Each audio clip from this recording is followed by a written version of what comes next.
તો મિત્રો વાત કરીએ આજના વિડીયોમાં આપણે લોહીના સંબંધની. રીઝનિંગનો એક એવો મુદ્દો છે લોહીનો સંબંધ કે વર્ગ 4 થી વર્ગ 3, વર્ગ 2 અને વર્ગ 1 ની તમામે તમામ પરીક્ષાઓની અંદર આના મુદ્દાઓ પૂછાતા જ હોય છે, આના પ્રશ્નો પૂછાતા જ હોય છે. 2 માર્ક્સના હોઈ શકે, 4 માર્ક્સના હોઈ શકે અને 5 માર્ક્સના હોઈ શકે. કોઈ પણ મુદ્દો પૂછાય એટલે આપણે હૃદયપૂર્વક સમજેલા હોય અને હૃદયપૂર્વક આપણે શીખેલા હોય તો સરળતાથી એ દાખલાઓ આપણે કરી શકીએ અને માર્ક્સ મેળવી શકીએ. હવે લોહીના સંબંધની શરૂઆત ક્યાંથી થાય? તો લોહીના સંબંધની વાત કરતા પહેલા એક વાત અચૂકપણે જણાવી દઉં કે આજે આપણે 2000 લોકો સુધી પહોંચી શક્યા. આપ સર્વેનો ખૂબ ખૂબ ધન્યવાદ, આપ સર્વેનો ખૂબ ખૂબ આભાર કે આપને હું જે કંઈ સમજાવું છું એ બધું જ સમજાય છે અને આપ લોકો મને જે પ્રેમ કરી રહ્યા છો અને આજ આપણો પરિવાર 2000 નો પરિવાર થઈ ચૂક્યો છે. એટલે એજ્યુકેશન મસ્ટ એન્ડ મોસ્ટ નો આજ 2000 લોકોનો પરિવાર આજ મારી સાથે જોડાયો છે. આવી જ રીતે આ તમે જે કંઈ મને પૂરું કરો છો એ મારા માટે એક ઇન્સ્પિરેશન છે, એક મારી અંદર એક જુસ્સો અને એક જોમ ભરે છે. તમારું જે લાઈક નું બટન તમે દબાવો છો, તમે સબસ્ક્રિપ્શન નું બટન જે દબાવો છો, એમ કહી શકાય કે મને નવા ને નવા મુદ્દાઓ તમારી સમક્ષ રજૂ કરવા માટે પ્રેરિત કરે છે, મને મોટિવેશન પૂરું પાડે છે. આવી જ રીતે તમારા જે કોઈ મિત્રો છે ત્યાં સુધી મારી ચેનલ જો પહોંચતી રહેશે અને આવી જ રીતે તમે લાઈક અને સબસ્ક્રિપ્શન કરતા રહેશો અને મારી ચેનલને જોતા રહેશો તો કંઈક નવા મુદ્દાઓ સાથે અને કંઈક વિશેષ પ્રયત્નો સાથે આપણે સૌ સાથે મળીને શીખવાનો પ્રયત્ન કરીશું. હવે વાત કરીએ આપણે તો કે લોહીના સંબંધની. તો આ લોહીનો સંબંધની શરૂઆત ક્યાંથી થાય? તો કે સર્વપ્રથમ આપણને ખબર છે અને એક વાત ખાસ જણાવી દઉં કે આજે લોહીનો સંબંધ છે ને એ જ મહત્વનો સંબંધ છે. બાકી દુનિયાની અંદર તમામે તમામ સંબંધો બધા ફેક સંબંધ કહી શકાય, એમ કહી શકાય ખોટા સંબંધો છે. કોઈએ માઠું ના લગાડવું, પરંતુ કહેવાનો મતલબ એવો છે કે ઘણા બહુ ઓછા એવા લોકો હોય છે કે જે લાગણીઓના સંબંધને સમજી શકતા હોય છે. બાકી ખરેખર જે સાચો સંબંધ હોય છે ને એ લોહીનો સંબંધ હોય છે. હવે આ લોહીના સંબંધની શરૂઆત ક્યાંથી થાય? આ લોહીના સંબંધની અંદર શરૂઆત થાય હુંથી. હું એટલે કોણ? તો કે તમે પોતે. જો બરોબર ધ્યાનપૂર્વક સમજશો ને એટલે આ લોહીનો જે સંબંધ છે એ તમને સરળતાથી સમજાઈ જશે. તો પહેલા તો આપણે જે રિલેશન છે એ રિલેશનને આપણે સમજી લઈએ. જેમ કે હું, આપણે ધ્યાનમાં રાખીએ શરૂઆત ક્યાંથી થાય? તો કે હું. હવે મિત્રો ઘણા વિદ્યાર્થીઓ એવું કરતા હોય છે કે નિયમો અનુસાર ચાલતા હોય છે. જુઓ ભાઈ, રીઝનિંગમાં કોઈ નિયમ લાગુ પડતો નથી. આપણને ફક્ત અને ફક્ત આ જે લોહીનો સંબંધ છે એનો મુખ્ય એક જ હેતુ છે કે તમે જે સંબંધ છે એ સંબંધને સમજી શકતા હોવા જોઈએ કે આ તમારું કોણ છે. આ એટલું તમને ખબર પડી જાય ને તો તમે દાખલો સરળતાથી ગણી શકશો. અહીંયા શરૂઆત કરીએ. ઘણા વિદ્યાર્થીઓ એવા નિયમો અનુસાર ચાલતા હોય કે ફિમેલ ને આ બાજુ મૂકો, મેલ ને આ બાજુ મૂકો. હા, સમજી શકાય, પરંતુ તમે ભૂલ નહીં જ કરો. એનું કારણ તમને સમજાવી દઉં કે તમે સંબંધને બરોબર સમજી ગયા છો અને કદાચ સંબંધને બરોબર સમજ્યા નહીં હોય ને તમે ફિમેલ ને આ બાજુ મૂકશો કે મેલ ને આ બાજુ મૂકશો તો કોઈ ફરક પડવાનો નથી. પરંતુ સમજેલા હશો તો તમે ગમે ત્યાં મૂકશો, સમજી શકશો. ચાલો જોઈએ આપણે તો કે શરૂઆત ક્યાંથી થાય? તો કે શરૂઆત હુંથી થાય. તો કે મારા કોણ હોય? તો કે મારા પપ્પા હોય. કોણ હોય? પપ્પા હોય. એટલે એમને પિતાશ્રી કહી શકાય, અથવા તો આપણે અહીંયા લખીએ પિતા. આ પિતાની પત્ની એટલે તમારી શું થાય? તો કે માતા થાય. આ પિતાની પત્ની તમારી શું થાય? તો કે માતા થાય. હવે પિતાના પિતા હોય, અત્યારે આપણે ફક્ત એક રિલેશન મેન્ટેન કરી લઈએ. પિતાના પિતા હોય એટલે તમારા શું થાય? તો કે દાદા થાય. શું થાય? દાદા થાય. તમે એના શું થાવ? તો કે હું જે કંઈ પણ છે એનો પૌત્ર થાવ. શું થાવ? તો કે પૌત્ર થાવ. શું થાવ? પૌત્ર થાવ. દાદા હોય તો સાથે કોણ હોય? તો કે દાદાની પત્ની એટલે આપણી દાદી. આ જે પિતા છે, પિતાના પપ્પા એટલે કે પિતાના પિતા આપણા શું થાય? તો કે દાદા થાય. એટલે પિતાના કોણ થશે? તો કે પિતા થશે. આ પિતાની કોણ થશે? તો કે માતા થશે. આપણી પત્ની છે, આપણી જે પત્ની આપણા પિતાની જે પત્ની છે એ આપણી શું થશે? તો કે માં થશે. આ માના જે શું થાય? તો કે પપ્પા અથવા તો પિતા હોય. આ માના પિતા હોય એને આપણા શું કહેવાય? તો કે નાના કહેવાય. શું કહેવાય? નાના કહેવાય. આપણી પત્ની ને આપણા પિતાની પત્ની એટલે કે આપણી માતાની માતા હોય એ શું થાય? તો કે આપણી નાની થાય. શું થાય? નાની થાય. હવે આપણા પિતાના ભાઈ હોય તો કે હા, આપણા પિતાના ભાઈ એટલે એમ કહી શકાય કે આપણા શું થશે તો કે કાકા થાય. શું થાય? કાકા થાય. આપણી માતા આપણા પિતાના ભાઈની શું થાય તો કે ભાભી થાય. શું થશે? ભાભી થશે. જો આ રિલેશન કોમન રિલેશન છે. આપણે જે જીવન જીવીએ છીએ જીવનની અંદર જેટલા પણ આપણા રિલેશનો છે એ જ ફક્ત આપણે સમજવાના છે. અહીંયા આપણી માતાના ભાઈ હોય તો આપણી માતાના ભાઈ આપણા શું થઈ જાય તો કે મામા થઈ જાય. કોણ થઈ જાય? મામા થઈ જાય. હવે આપણે એના શું થઈએ? આપણી માતાના ભાઈના આપણે શું થઈ જાય તો કે ભાણો. શું થઈ જાય? ભાણો. પછી આપણા કાકા છે. કોણ છે? કાકા. આપણા કોણ થઈ જાય? કાકા. તો કે આપણા કાકા છે, આપણા કાકાના આપણે શું કહેવાય તો કે ભત્રીજા કહેવાય. શું કહેવાય? ભત્રીજો. શું કહેવાશે? ભત્રીજો. આપણા પિતાની બહેન હોય, આપણા પિતાની બહેન હોય, આપણી શું થાય તો કે આપણી ફઈ થાય. કોણ થાય? ફઈ થાય. આપણા પિતાના બહેન આપણી ફઈના પતિ એટલે આપણા શું થાય તો કે ફુવા થાય. શું થાય? ફુવા થાય. ઘણા બધા રિલેશન જાતે મેન્ટેન નહીં કરવાના. પાટલા સાસુ, પાટલા સસરા, આવા પ્રકારના કોઈ રિલેશન મેન્ટેન કરવાની જરૂર નથી. બરાબર? જે ખરેખર સંબંધો છે એ સંબંધો જ બનાવવાના. ઓકે, આગળ વધીએ તો ને કોઈ નિયમને ધ્યાનમાં રાખવાનું જ નથી. આપણે નિયમ બધું સાઈડમાં, આપણાને ફક્ત રિલેશન સમજવા આવવા જોઈએ. બાકી તમને જેમ મજા આવે તેમ. અહીંયા તો કે હું આપણી બહેન હોય. કોણ હોય? આપણી બહેન હોય. આપણી જે બહેન છે, હવે આપણી બહેન છે એ આપણી બહેન આપણી પિતાની શું થઈ જાય તો કે પુત્રી થાય. કોણ થશે? પુત્રી થશે. હવે તો કે આપણા જે મામા છે એનો આપણે ભાણો થઈએ તો આપણી બહેન આપણા મામાની શું થઈ જાય તો કે ભાણી થઈ જાય. આપણી જે બહેન છે આપણા કાકાની શું થઈ જાય તો કે ભત્રીજી થઈ જાય. શું થઈ જાય? ભત્રીજી.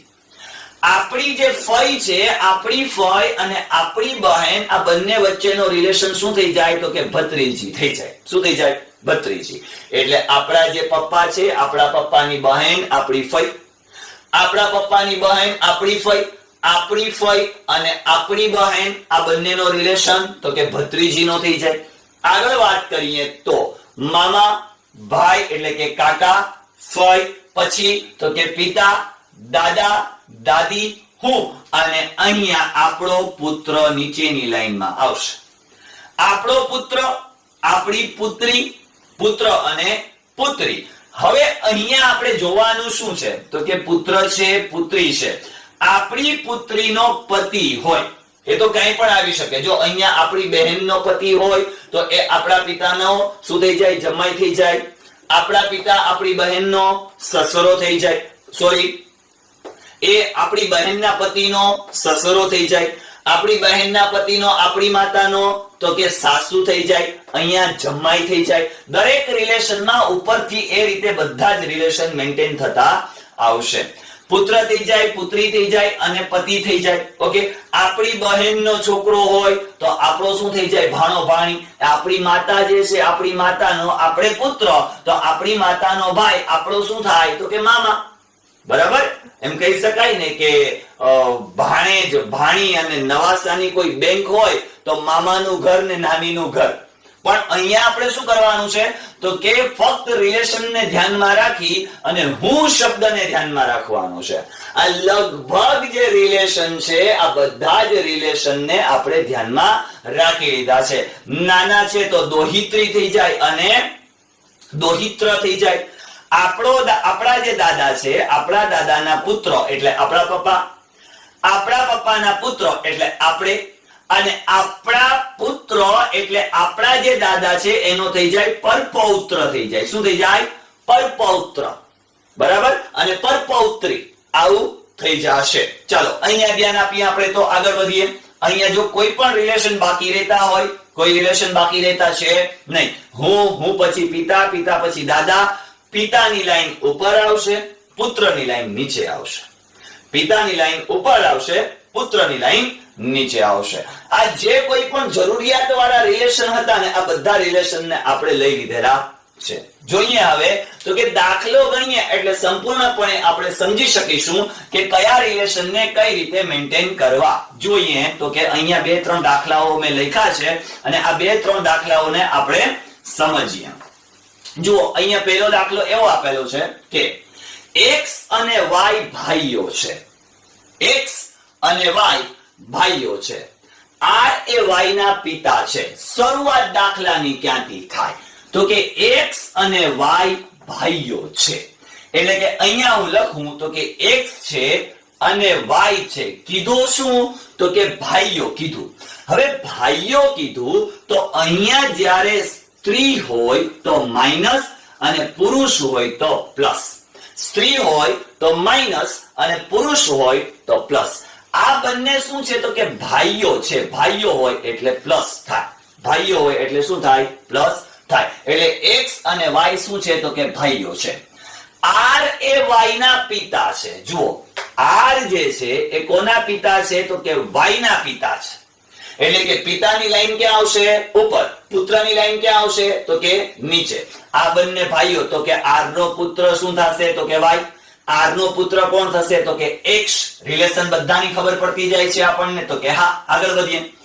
s એ t નો ભાઈ છે. જુઓ s એ t નો ભાઈ છે, પણ આમાંથી કોઈનો કસો થાય છે એવું ખબર પડી હજુ નથી. તો આગળ વધીએ. અને x ના મામા છે. જુઓ આ x ના મામા છે. x ના મામા કોણ છે? તો કે s એ t નો ભાઈ છે અને x ના મામા છે. જુઓ s છે એ t નો ભાઈ છે. એટલે કે અહીંયા આપણે જે x છે એ x ના મામા કોણ? તો કે s. s ના મામા કોણ? તો કે s. પપ્પાની લાઈનમાં આવશે. હવે તો t નો r સાથે કયો સંબંધ થઈ શકે? તો t કોણ હોઈ શકે? તો અહીંયા આપણી પાસે તો કે t જે છે એમ કહી શકાય કે r ની પત્ની થાય. r એ y ના પિતા છે. r જે છે એ y ના પિતા છે.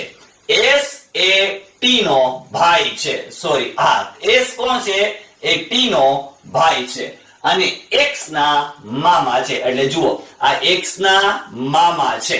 x ના મામા કોણ છે? તો કે s. તો એમ કહી શકાય કે આપણા પપ્પા આ બંને x અને y ના પિતા છે. આ જે છે એ આના સાળા થાય. શું થાય? સાળા થાય. કારણ કે x નો મામા હોય તો y નો પણ મામા થાય. માની લો કે તમે છો, તમારો ભાઈ છે અને તમારા મામા છે, તો શું તમારા ભાઈના મામા ન થાય? તો કે થાય. એટલે x y ના પિતા r, r ના સાળા s, s નો મામો કોણ? સોરી, x નો મામો s અને s નો ભાણો કોણ થાય? તો કે x થાય. એટલે તો કે અહીંયા તો t નો r સાથે કયો સંબંધ છે? તો કે t નો r સાથે બંને કયો સંબંધ છે? t નો. t એટલે કોણ આવશે? તો કે પત્ની. કોણ આવશે? પત્ની. t નો r સાથેનો સંબંધ શું છે? તો કે t નો r સાથેનો સંબંધ જોવા જઈએ તો પતિ અને પત્ની. આગળ વાત કરીએ. a b અને c ના માતા છે. a જે છે એ b અને c ના માતા છે. તો આ જે a છે એ b અને c આ બંનેના કોણ છે? તો કે માતા છે. માતા હોય એટલે માઈનસ 3 આવશે. ઓકે. d c નો પતિ છે. જે d છે એ કોનો પતિ છે? c નો પતિ છે. એટલે સ્વાભાવિક છે કે આ સ્ત્રી છે. d c નો પતિ છે. આ બંનેનો રિલેશન જોવા જઈએ તો શું થશે? તો કે આ માતા છે, આ એની દીકરીનો પતિ છે, એટલે આ થશે સાસુમાં. સાસુ શું થશે? સાસુ. અને આ કોણ થશે? તો કે જમાઈ. સાસુ જમાઈ નો રિલેશન થશે. જો બધી રિલેશન આપણે મેન્ટેન થઈ કરતા જઈએ. d c નો પતિ છે તો a d ના શું થશે? જુઓ a જે છે એ d ના શું થશે? તો કે સાસુ થશે. શું થશે? સાસુ. એટલે જવાબ શું આવશે આપણો? તો કે સાસુ. કેટલું સહેલું! બહુ સહેલું છે. તમને રિલેશન મેન્ટેન કરતા આવડવા જોઈએ અને આ દાખલાનો એક જ મૂળ હેતુ હોય છે કે તમને રિલેશનની ખબર હોવી જોઈએ. આગળ વધીએ. F અને A ભાઈઓ છે. જુઓ, F અને A શરૂઆત અહીંયાથી કરવાની, B અને C, F અને A, એટલે F અને A ભાઈઓ છે. આ F જે છે અને A જે છે એ બંને શું છે? ભાઈઓ કહી દીધું. આ બંને ભાઈઓ છે. ભાઈઓ છે એટલે એક લાઈનમાં આવશે, ભાઈ બેન એક લાઈનમાં આવશે, પિતા એક લાઈનમાં આવશે, પિતા, મામા, પત્ની, કાકા આ બધા કઈ લાઈનમાં આવશે? એક લાઈનમાં આવશે. ફઈ, ફુવા આ એક લાઈનમાં આવશે, દાદા, દાદી, નાના, નાની આ બધા એક લાઈનની અંદર આવશે, ભાઈ, બેન બરાબર આપણી લાઈનમાં આવશે. પછી પુત્ર, પુત્રી નીચેની લાઈનમાં આવશે, જમાઈ નીચેની લાઈનમાં આવશે, પુત્ર વધુ આ પણ ક્યાં આવશે? તો કે નીચેની લાઈનમાં આવશે. ઓકે, ચાલો આગળ વધીએ. તો C એ A ની દીકરી છે. જુઓ, C જે છે એ કોની દીકરી છે? તો કે A ની દીકરી કહી દીધું એટલે માઈનસ આવશે. આગળ વાત કરીએ. K એ F ની બહેન છે. જુઓ, K જે છે F ની બહેન છે એટલે જો અહીંયા આપણી પાસે આ જે K છે એ કોની બહેન છે? F ની બહેન છે. એટલે આ જે ત્રણેયનો રિલેશન છે આ એની બહેન થાય તો એની પણ બહેન થાય. આ બંને શું થશે? ભાઈ ભાઈ થશે. આગળ વાત કરીએ તો G એ C નો ભાઈ છે. જે G છે એ કોનો ભાઈ છે? C નો ભાઈ છે એટલે પ્લસ થશે. G પ્લસ એટલે પુરુષ, માઈનસ એટલે સ્ત્રી. તો G ના કાકા કોણ? જુઓ, A જે છે એનો દીકરી C, C નો ભાઈ G એટલે એનો પુત્ર G. તો એના કાકા કોણ થાય? તો કે F. એના કાકા કોણ થશે? તો કે F. આ પૂરું. આવી જ રીતે ઘણા બધા પ્રકારના દાખલાઓને ધ્યાને લઈ શકાય. તમે જાતે પણ ઘણા બધા દાખલાઓને બનાવી શકો. રિલેશન ધ્યાનમાં રાખવાનું. એક વખત હું રિપીટ કરી જાઉં એટલે આપણે એને સમજી લઈએ. તો કે હું થી શરૂ થાય, આપણા પિતા, આપણી માતા, માતાના રિલેશન ની અંદર તો કે મામા થાય, મામા પછી મામાની પત્ની એટલે મામી, આ બાજુ આવશું એટલે કાકા, કાકાની પત્ની એટલે કાકી, ત્યાર પછી આપણે ઉપર જઈશું એટલે આપણા દાદા, દાદી, નાના, નાની, આપણી માતાને પપ્પા, આપણી માતાના પિતા એટલે આપણા નાના, આપણી માતાની માતા એટલે એ આપણી નાની, આપણા પિતાના પિતા એટલે આપણા દાદા, આપણા પિતાની માતા એટલે આપણી દાદી, આપણા ભાઈ અને બહેન, આપણા બહેનના પતિ એટલે આપણા શું થશે? જમાઈ, સોરી બનેવી. અને ત્યાર પછી સામાન્ય એમ નથી કે જીજાજી એવું પણ શબ્દ યુઝ કરી શકાય. ત્યાર પછી આપણે રિલેશનમાં જઈએ તો કે નીચેની બાજુ જઈએ એટલે આપણી પુત્રી અને ત્યાર પછી આવશે આપણો પુત્ર, આપણી પુત્રીનો પતિ એટલે એમ કહી શકાય કે આપણો જમાઈ, આપણા પુત્રની પત્ની એટલે એમ કહી શકાય કે આપણી પુત્રવધુ. આવી રીતેના રિલેશન, એટલા જ રિલેશનને આપણે મેન્ટેન કરવાના હોય પરપોત્ર સુધી, દોહિત્ર સુધી અને દોહિત્રી સુધી. જો હજુ એક આવા પ્રકારના દાખલાઓ પૂછે છે કે જે આંગળી ચીંધીને રિલેશન બતાવવાના હોય. જેમ કે એક તસવીરમાં તમારું નામ માની લો કે etc, તમે જોઈને કીધું કે આ જે તસવીરમાં દેખાઈ રહ્યું છે એ મારી માતાની એકની એક પુત્રી છે. આ જે તસવીરમાં દેખાઈ રહ્યું છે મારી માતાની એકની એક પુત્રી છે.